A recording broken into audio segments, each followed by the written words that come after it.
What's up, everybody? Here we are in Markarth. We need to go get Gallus' journal translated for Carlia. Go find some evidence as to Mercer's evil doings. Although him trying to kill me firsthand, you know, that might be evidence enough as far as I'm concerned. But we need to go figure out what Gallus knew about Mercer and what Mercer might have planned and what have you. And in order to translate this, we need to find somebody who knows the Falmer language. And of course, that's a language that was lost in time, basically, with the dwarves. But there's one guy who can do it, and that's this Calcelmo dude. And he's seriously obsessed with Dwemer stuff. I mean, he even runs a Dwemer museum out of the keep here. And Old Dwarven city underneath the keep. We need to find some way to get to his notes. Now, something tells me he's not going to part with them willingly, but that's fine because there's something I want to explore along the way anyway, and we can do a favor for this guy, which will lead us to the excavation site down below. What are you doing here? Kind of want to go check that out. The excavation site is closed. I don't need any more workers or guards.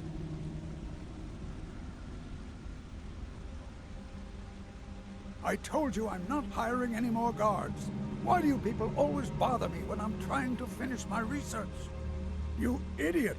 Do you even know who I am? The most recognized scholar on the Dwemer in all of Tamriel. And you people keep bothering me. I'm sorry, I got too excited. I'm in the middle of some very stressful work, and I shouldn't have yelled. How can I help you? Well, how about let me check out that excavation site? That sounds fun. What could go wrong, right? Persistent, aren't you? Oh, very well.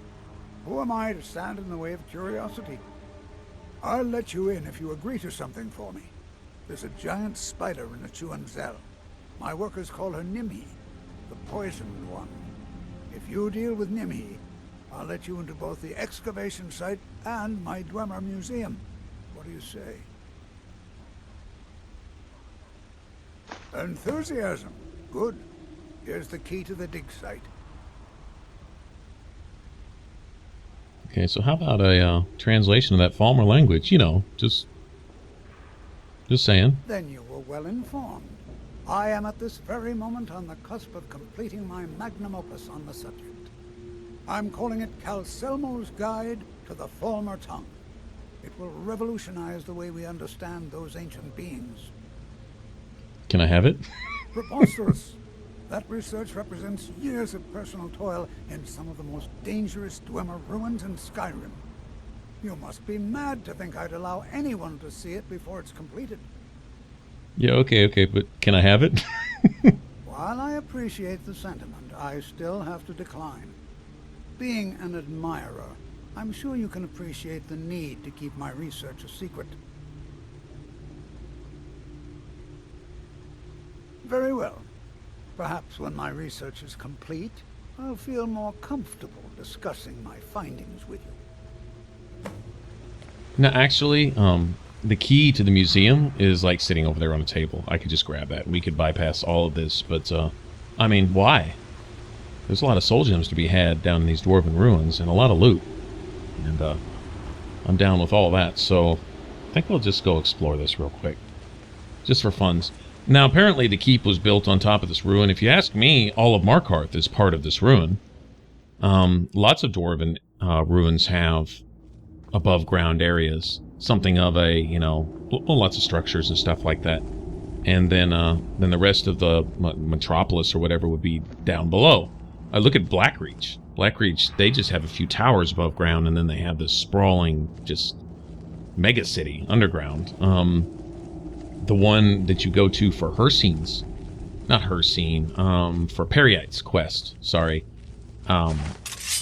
Bethardum's, I think, or something like that. Anyway, that one's huge. And above ground, it has a pretty big area. So they took what was above ground here and made a city out of it, essentially. And then this unexplored area down below that's still locked away. I guess whatever nasties are down here are content with staying down here and leaving the people above ground alone. But we're going to get here and stir up the pot a little bit.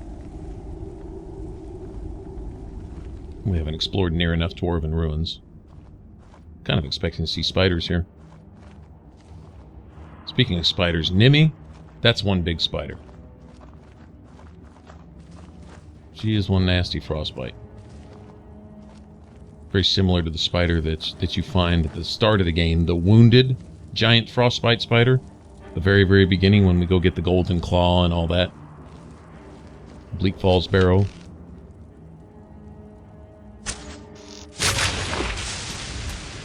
Starting to one-shot some stuff. It's about time. It's going to get even better, but it's nice to be able to do some kind of damage. Wait till we can really enchant our stuff. Then it's on.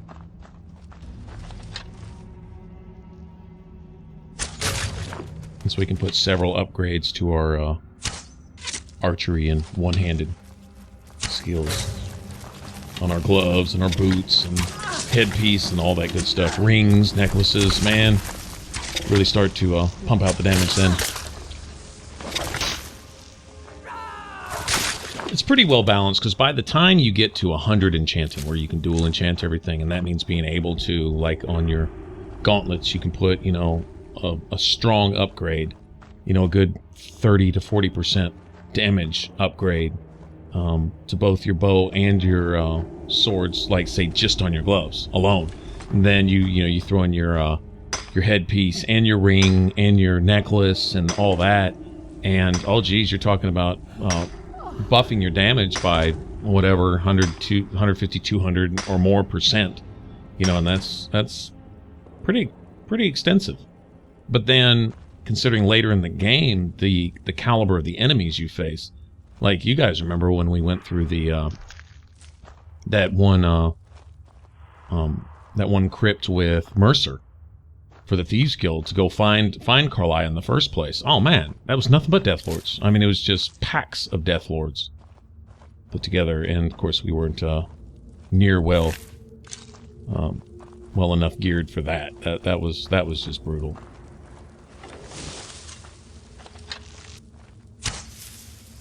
So I think it balances out, actually. On this difficulty, anyway. I mean, I don't know, if you're playing on a lower difficulty setting and you stack all the damage bonuses that you can on your armor and your gear and stuff, I think it would be very much overkill. I mean, very much so. But on this difficulty, I think it balances out well. Of course, then again, you know, if you're running around with nothing but, you know, dragon bone stuff, you know, top-notch equipment, which some of that stuff, it does literally double the damage that, you know, say Iron Deer would. Well, then even then, maybe it would be just a little over the top, but that's fine. It's still within the rules and the guidelines of the game, as far as that goes. No exploits or nothing like that. Just using what the game gives you to work with and creating a pretty strong build. Alright, I really didn't want Nimhe to hit me one time with those little punchy fists she's got. Yeah. I don't know if she can one-shot me, but I didn't really want to find out. Okay, so we could go back and tell Calcelmo that Nimhe's taken care of, and he would just give us the key, which is even easier just to steal off that table next to him, but that's really not what this is about. I actually want to explore this ruin down here. Go get some good loot. Alright, so apparently Calcelmo already sent an expedition down here, and we see that probably didn't end well for these guys. I mean, this guy didn't even make it past the door. That spider probably had a lot to do with that. But those that did make it inside didn't fare much better. And so in this quest, we basically go around and go find all the researchers, the scholars and what have you, that came down here, and see what happened to them and why. Basically what happens is you come in half-cocked into one of these dwarven ruins, and if the machines don't get you, the Falmer will. So, alright, here we go. Now, Falmer at this level aren't a whole lot better than the Draugr at this level, in that you get these lurkers and shadow hunters and whatever, night prowlers and whatever the hell else they're called, and basically it's the equivalent of like your thug plunderers or your Draugr deathlords. These guys are really, really nasty. They hit really hard. And they make disgusting sounds when you kill them.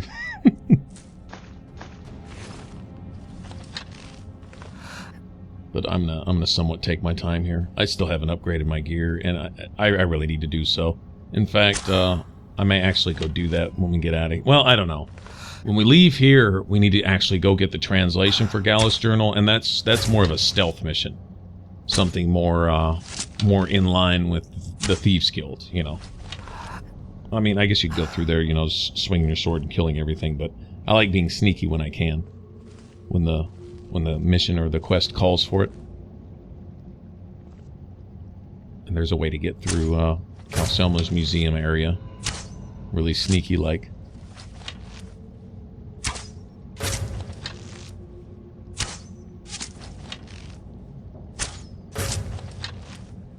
Okay, there will be a point where I'm not really all that worried about Soul Trap, or when I can dual enchant, I can at least put Soul Trap in something else on my bow to at least do some damage.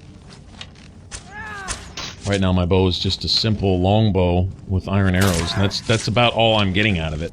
I don't think Soul Trap really does damage per se. Maybe it does a little bonus damage, kind of hidden in there in the calculations somewhere, but I don't think so.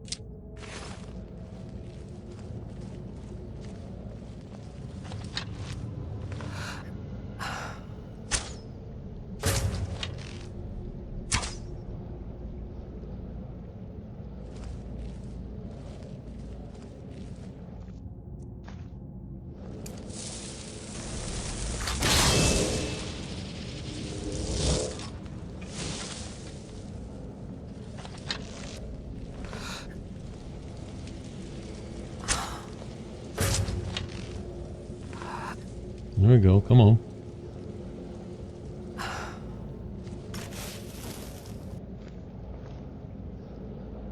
Something about sneak I noticed, and you have to be patient with it.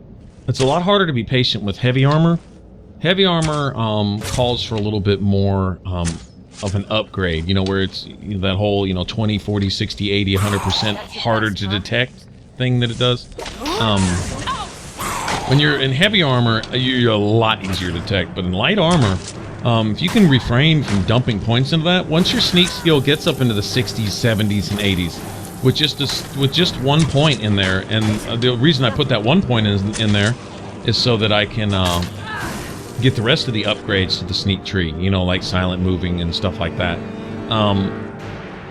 Actually, you were just about as hard to detect with just 1 point into that first sneak skill than you are with several points. Now with heavy armor it's different. Although I would say when you get into the 70s or 80s in sneak skill, and even with only 1 or 2 points in that harder to detect spot, you would still be pretty hard to detect. But it's a little harder to be patient with that with heavy armor, because it seems like heavy armor from 100 feet away, all you have to do is move and you're almost instantly detected. It can be pretty annoying. But in light armor, if you'll notice when we actually go to level, if you look at my sneak tree, I only have 1 point in that, where it's like you're 20% harder to detect, and that's just so I can get to the rest of the tree. Honestly, I probably avoid even putting that 1 point in there, because I think your sneak skill in and of itself kind of reduces your detection radius stuff as you go along, which is just crapped on by heavy armor, sure enough. But with light armor, not so bad. And that makes sense. I mean, with light armor being able to move around, more quietly and more freely, I mean, that would make sense. If you're running around in clunky heavy armor that's rattling and jingling and everything else, well, it's only common sense that it would screw up your sneak chance.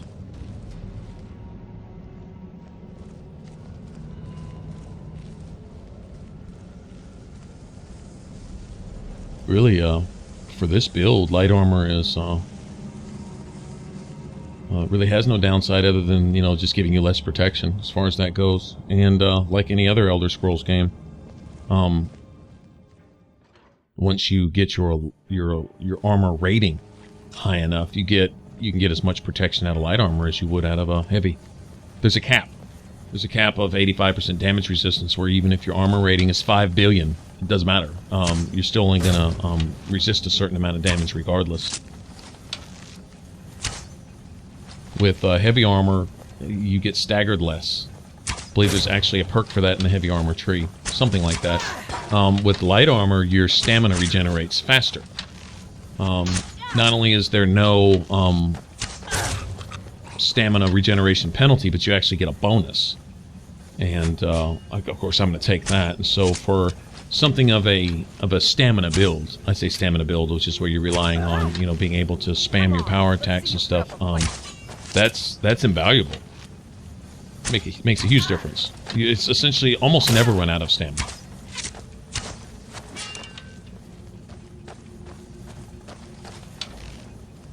Also, with the with doing a lot of those power attacks, if you do run out of stamina and you put a single enchantment on your gear for faster stamina regeneration, it essentially makes it to where as long as you have a sliver of stamina, your you can pull off a power attack as long as you have some stamina, even if it's just like 1 point, right? You have to have some. Well, when you increase your stamina regeneration speed, it makes it to where your stamina starts to regenerate almost instantly. Because if you'll notice, especially when you very first start the game, if you power attack your way or block your way, say you're using a sword and a shield, whatever, out of stamina, your stamina bar will start flashing, and you're out, and it takes a moment before it to start to refill. There's like a little buffer in there that keeps you completely out of stamina, like you're catching your breath for a few seconds, right? Well, when you speed that up, when you increase the rate at which your stamina regenerates, essentially that bar starts to almost immediately fill itself. So if you run out of stamina with power attacks, you only have to wait a split second before you get some stamina, and you can pull off another one. And that's huge. That's huge when you're relying on specifically power attacks. With dual wielding, since you can't do any blocking, you just have a higher damage output, essentially. Being able to power attack a lot is, of course, a must. So now, when you get into really, really high levels, your stamina regenerates so fast anyway that I don't even know that that's necessary. I do believe I tend to put 1 on there, faster stamina regen. So essentially, it's coming back almost as fast as I spend it, type of thing. You do pull off some power attacks, stop for 1 second, and look down, and your stamina bar is full again, and you're like, wait a minute, am I using no stamina? No, it's just coming back so fast. And assuming you don't ever actually run out completely, or even if you do, it comes back really fast anyway, but if you don't, it seems like your stamina bar just pretty much stays full. And once you get to that point, you become just a death machine. I mean, you can just pump out the damage, and that's the whole point of the build. All about stamina. It's why we've invested so heavily in it all along. If any of you have asked yourselves, like, wow, this dude like puts only every other point in health and puts nothing in magicka. Well, I think we've gotten along just fine as far as that goes. It's been my experience that there's no need, even if you're a mage, to put anything into magicka, because there are so many buffs on gear for you. Oh wow, that's a horde of okay.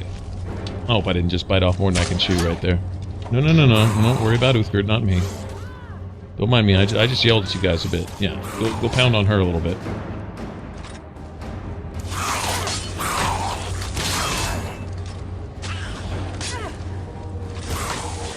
You know, I'm just gonna get into it. Go get in the mix down here.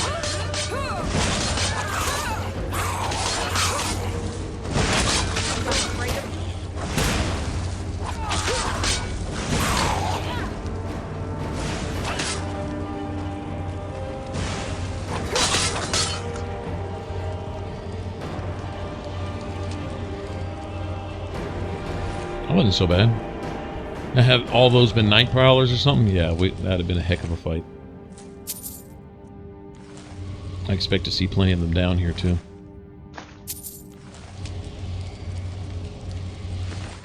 Anyway, yeah, if you're a mage, you have like all those things where you can essentially make it to where one particular school of magic, you can just cast the spells for free, basically.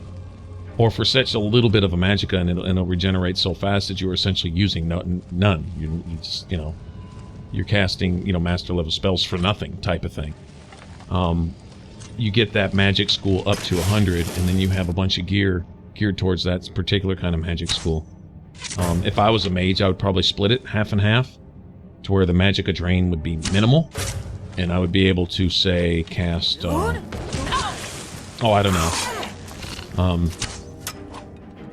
What I'd probably do is buff my magicka with gear.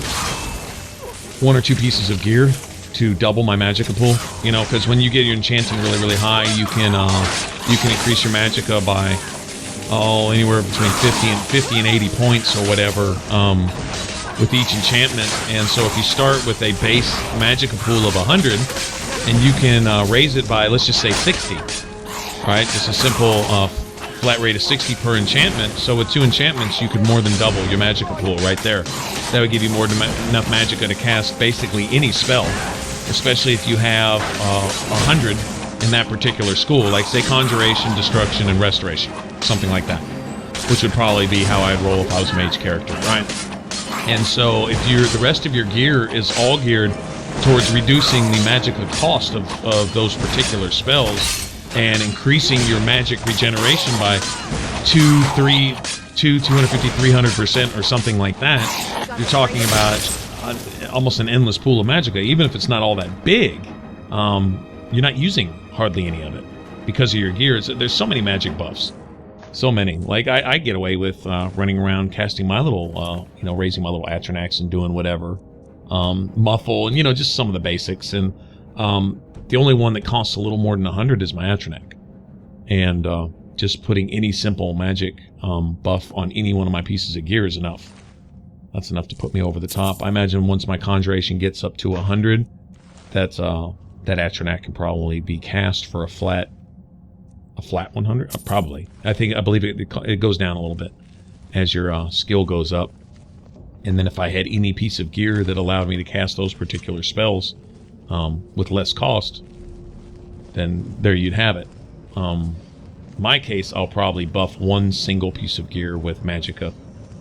And, eventually I'll probably want to move up on my Atronax, be able to eventually summon either a Jamora or Frost Atronac or a Storm Atronac or whatever, And so, and that's obviously going to cost a lot more. I think Frost Atronac is somewhere around the 150 magicka range, and I think a Storm Atronac is almost 200, like 189, or it seems, I don't know, remember where I'm getting those figures from, but it costs more anyway because it's a higher level spell.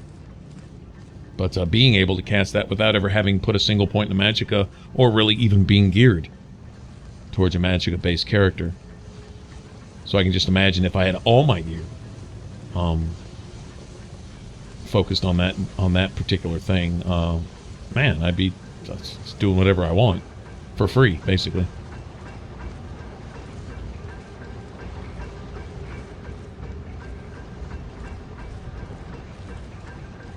Here's a chest. There we go.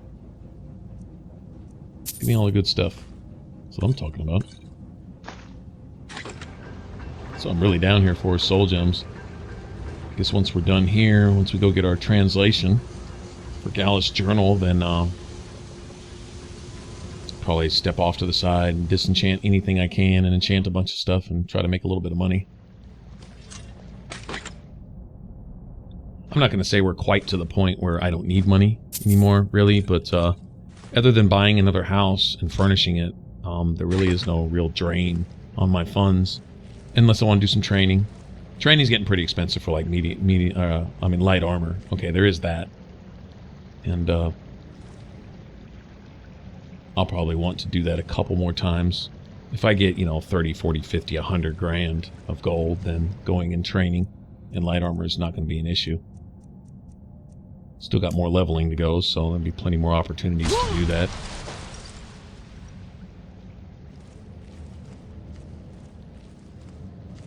It's funny, once you get your light armor skill to the point where you can actually take some hits to raise your light armor skill, you don't really need it anymore, because it's already up there.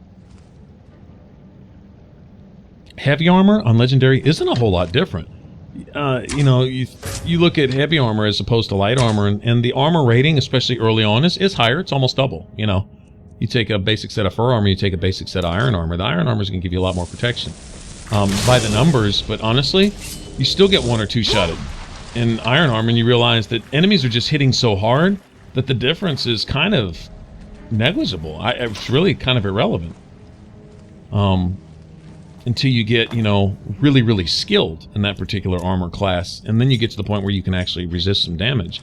But by that point, the training's kind of useless. So yeah, honestly, even in heavy armor, it's still probably wise to do some training. At some point, I'll take advantage of some of my levels and actually train in heavy armor just to utilize that skill. I could also go out. I could craft a heavy shield, like say, you know, like an iron shield, right? Something heavy like that, and throw on some iron armor and go get pounded on by something. Go get some bandits beat up on me. That's a little exploitative. I mean, true enough, it's training in armor, and it's realistic. You know, if you want to learn how to wear armor, well, you need to take some hits in it. So, I mean, I get it, but still, going out specifically just to go take 3 hits, I don't know, that always seems a little exploitative to me. But it doesn't take too long. If you can get it to where you can take a full hit from a giant without dying, giants are the best way to do it. They hit you one time with a club, and that's basically a point towards heavy armor each time they hit you with a power attack from a club. Although, if you're not careful, that will also send you into outer space. And so you can sit there and train with the giant, think it's good, and get a few points, spend about 20 minutes on that, and think this is going great. Then he launches you to the moon, and you lose all that progress. But I may actually do that at some point later on, because I've done nothing with block, and I've done nothing with heavy armor. So honestly, I could probably raise heavy armor and block each 5 or 10 points in 5 minutes. Or less, maybe 2 or 3 minutes with a giant. I probably could. Although I don't know that I can take a hit. I have a pretty good health pool, and I've got some healing skills. Maybe go make a crap ton of health potions ahead of time, to where I can sit there and sustain some damage.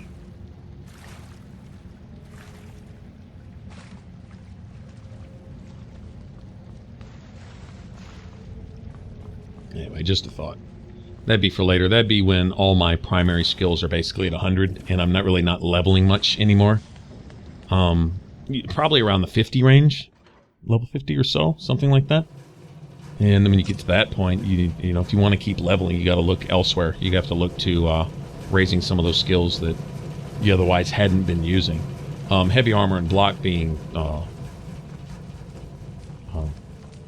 really neglected skills so far. And that's a good thing. That's a good thing. Like I said, that gives me something to fall back on later if I want to level once or twice.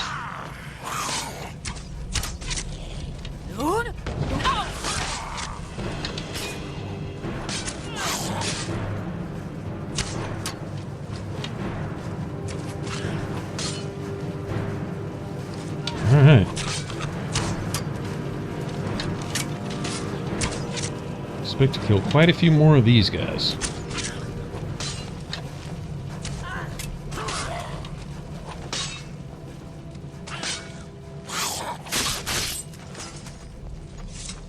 Stalking your prey.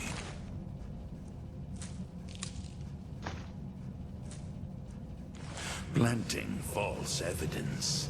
Destroying an innocent man's reputation. Truly.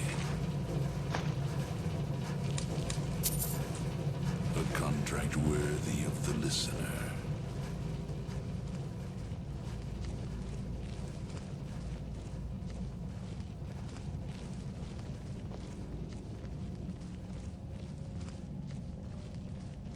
I grow restless, as does my blade.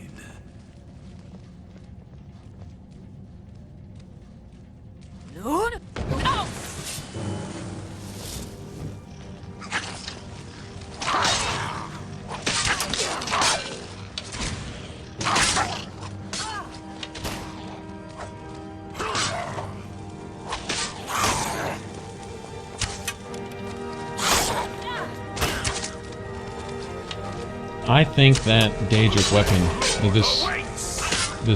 this Falmer here summoned could one-shot me. 99% sure. Don't want to find out the hard way, but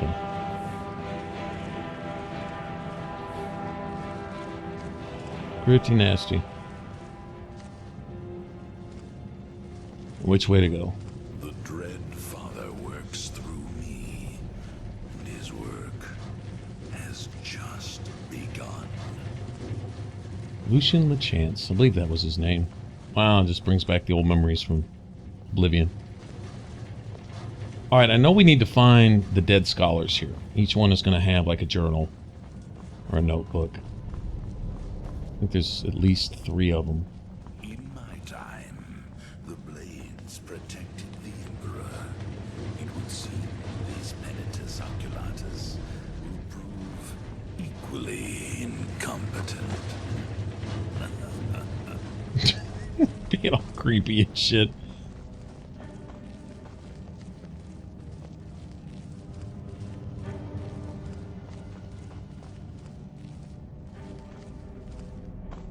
Oh, I think I remember this. Should be a loot area up here.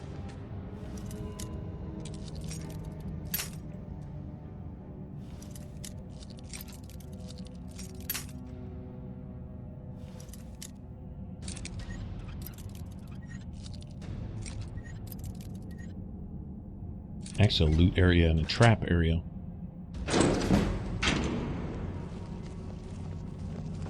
Almost leveled right there. Just about.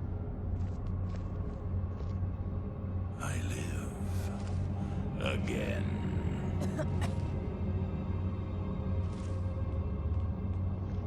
Okay, like, you know, we all know that something here is going to jump up and come to life, right?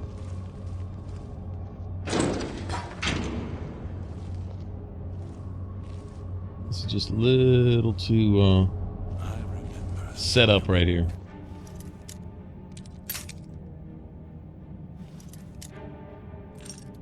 Epic lockpick fails.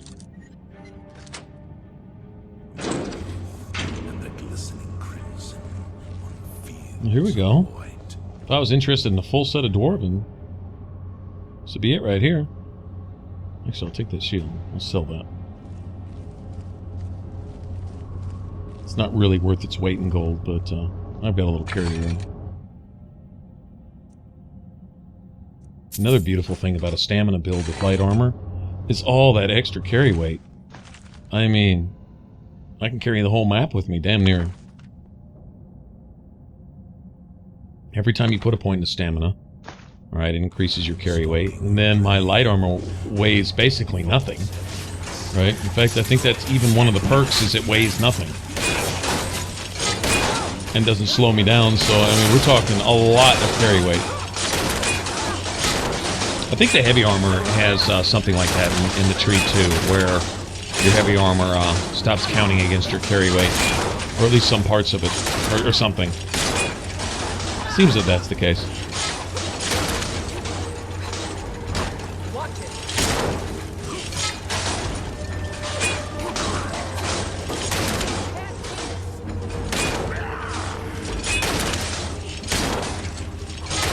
Oh, I can't loot this for some reason. What's up with that?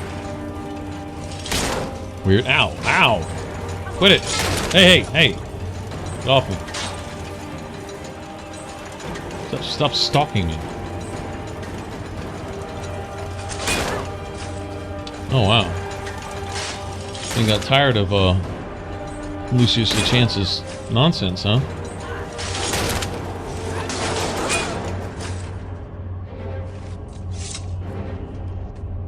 Wow, I can't loot this either.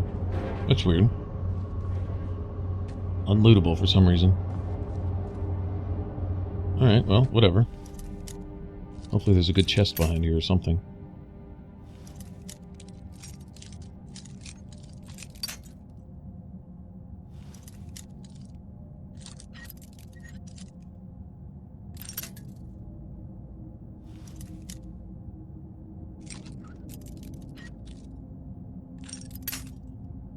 Wow. This is just epic fails. Seems like the right spot right there. Yeah, man. Obviously not. Wow. Okay, that's not it either. Seriously? Oh, okay. Well, the good part about this is that each one I break gives me a little bit of XP towards lockpicking, so... Nanny nanny boo boo. There we go. Alright, we get to level again. Really? For 1 gold? Wow. Okay. I can't say enough about that.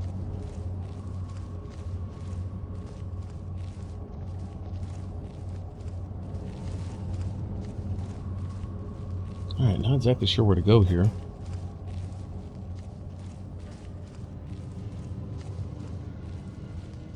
No point going back that way, that's where I came from, so let's see.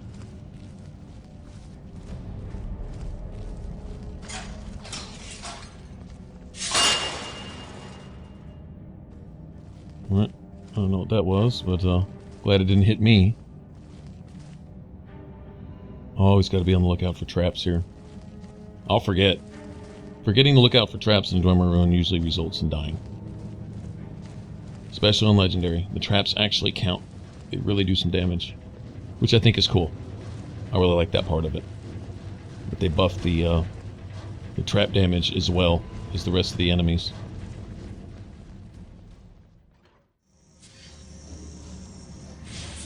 I mean, what good is a trap if it's no deterrent, you know?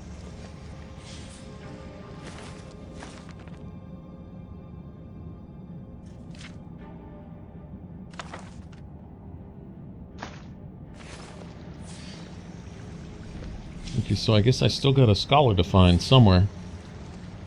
You know, that guy's gonna come to life. Or he wouldn't just be standing there for no reason.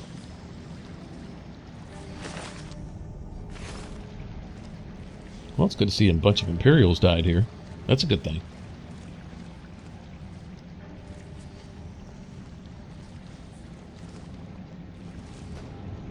Alright, that's our way out, actually. That leads back to the entrance. Okay, I think I remember what this is about. We're supposed to turn on the defenses, which basically means to activate all the constructs down here.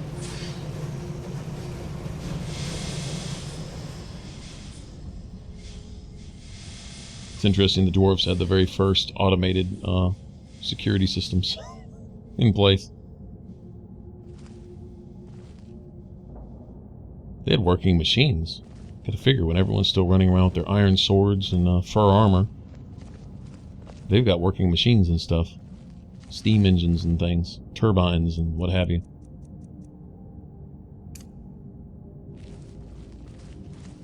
And they also figured a way to harness the power of soul magic, you know. See, I think in Oblivion they would have called that, oh, there was a name for it. Mysticism. And then in Skyrim here, they made it part of the, basically, the conjuration tree.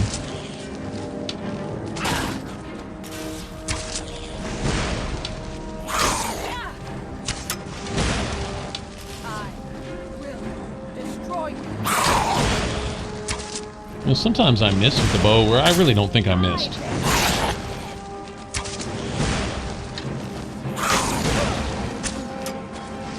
I gotta say, overall though, the hitboxes are pretty accurate. And on top of that, a lot of times when you hit somebody with an arrow, the arrow actually sticks where you hit them.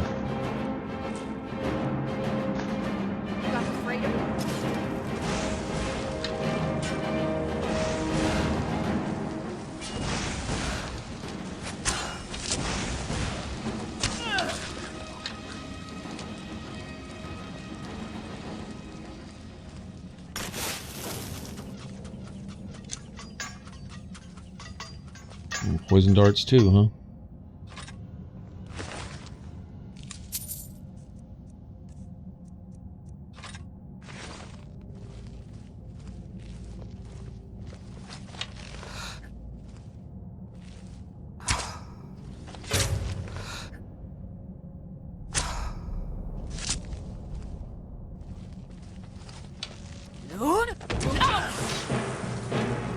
Here's one of the nasties.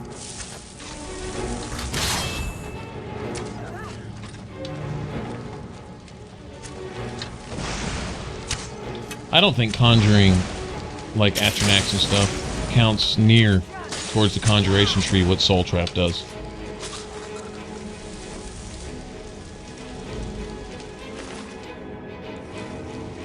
Seems like I can summon a lot of summons and not get much credit towards conjuration. It levels up every blue moon, but then I use Soul Trap regular, and it seems to go up pretty fast.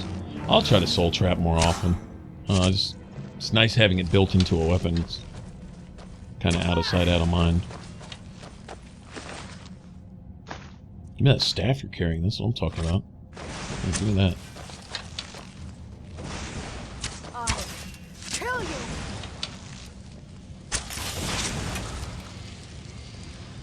Something tells me I've missed a few loot areas along the way here, too.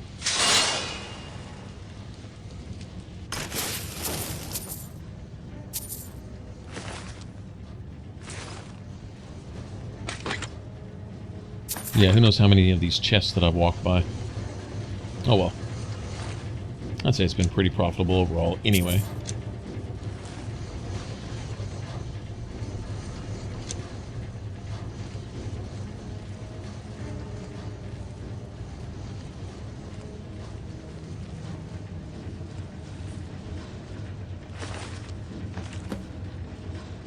That's it. That should be the last of the journals.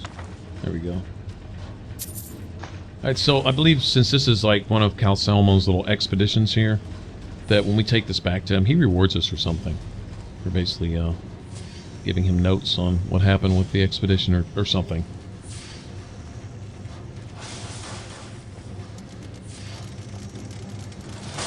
Ah, spider ambush. Okay.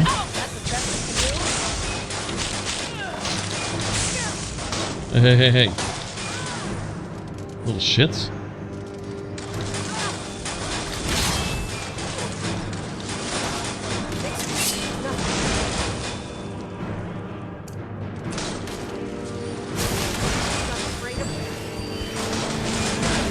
Not bad healing for a little novice spell. That's what I'm talking about.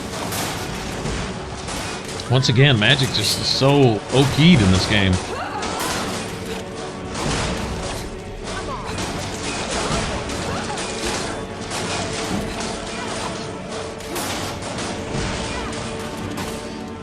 If I get some soul gems out of all this.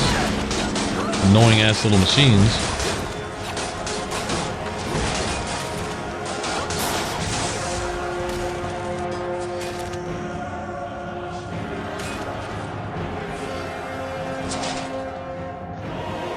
Alright. Anybody? There we go. That's what I'm talking about. As far as I'm concerned, that's an item to be enchanted for money. That's how I'm looking at that. Well, she got something out of it.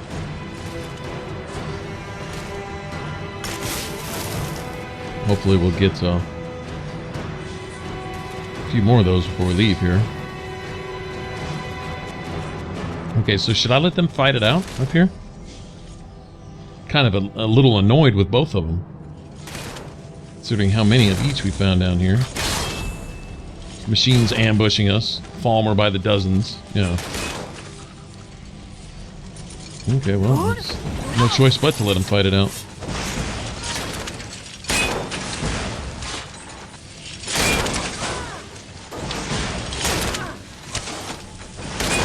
Oh, they're already a little banged up.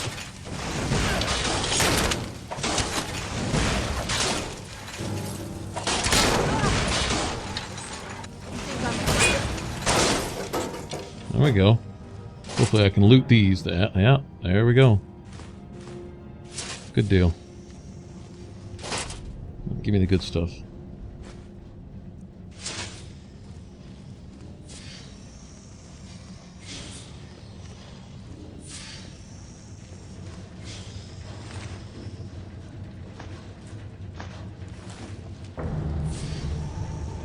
And there's that music. I guess dungeon complete.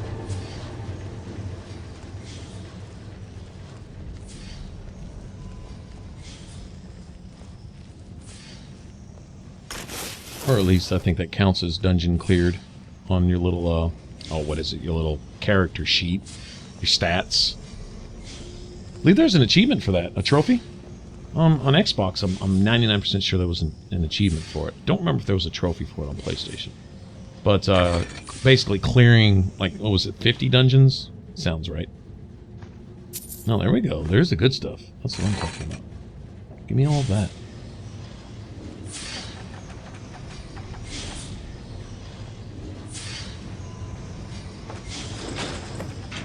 It's cool you can even roleplay as a Falmer if you want to. I guess there's no way to make a Falmer character. Of course, as soon as I say that, everybody's going to say, I wish we could have played a Falmer. Skulking around everywhere. Get some kind of racial bonus, like some, you know, improvement to sneak or something. But, you can find all their armor. Funky helmets and stuff. I don't know, in my opinion, it kind of makes you look like a bug, so I'm not a big fan, but some people might get a kick out of that. Their bows and their weapons are actually pretty effective. Their stats are about the same as, Elven, I think? Maybe Ebony? Decent stats in their gear. Alright, so we woke everything up, right? So now we get a new, swarm of Falmer out here. Not to mention, yeah, there he is. Okay, now I want him dead. Actually, Centurions drop the best stuff.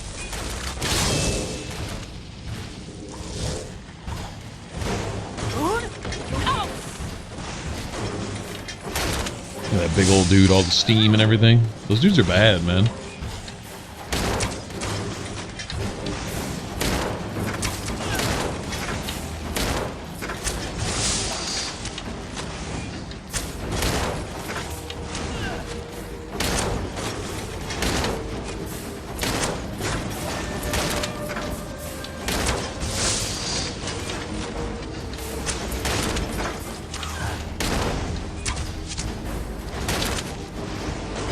Oh, that's just a regular Centurion, too. That's not like a Centurion Master or anything.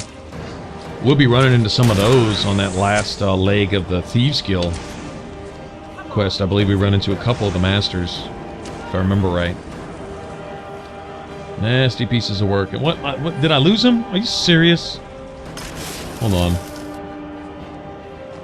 Oh, these guys drop like Grand Soul Gems and leveled weapons and gear and stuff. Man, not cool. I will. I'm not going all the way down there for that guy. He's probably underwater somewhere. Or else he fell through the map. Damn it. Oh, not cool.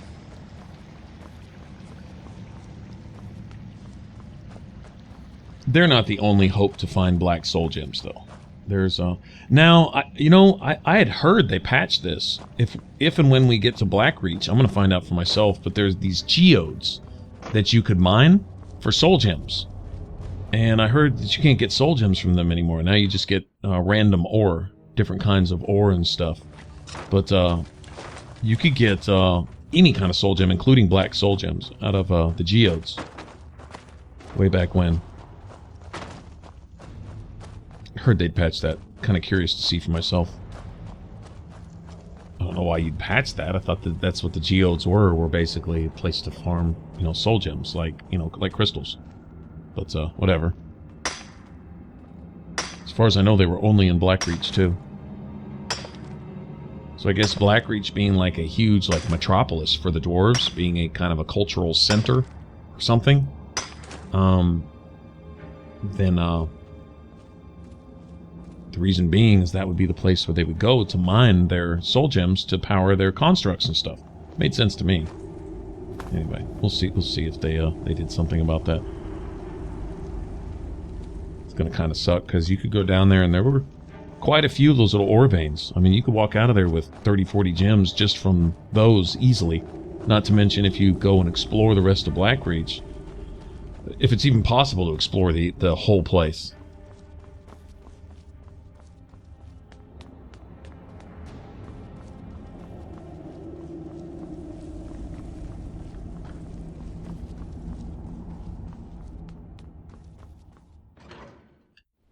Alright, let's go tell Calcelmo about our finds and go and get our museum key so we can go steal this translation from him and get back to Carlia and them and go see what's up.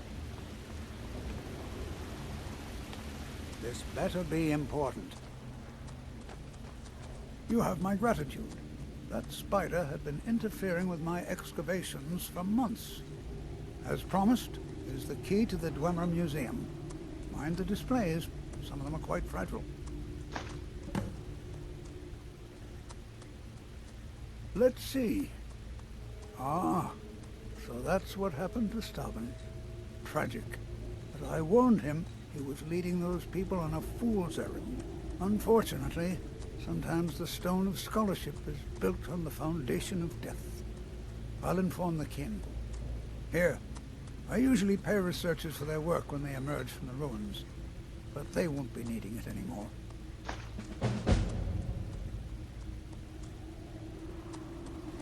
What? Oh, goodbye. I'll take more gold. And this is the key over here that we could have grabbed all along. There you go.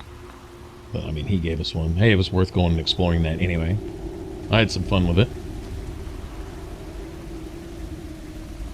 Wouldn't disenchant anything that I... There we go. Something to disenchant. That'll work. Alright. And I guess from here, on the next one, we'll go grab that translation. See where that leads us. Alright, thanks for watching. Thought that was a bit of fun. Alright, if you want to subscribe, click that button up top. And if you want to catch the rest of this Let's Play up to this point, then click that image there in the middle. It should take you to the playlist. Alright, I'll catch you guys in the next one. Y'all take care. Bye-bye.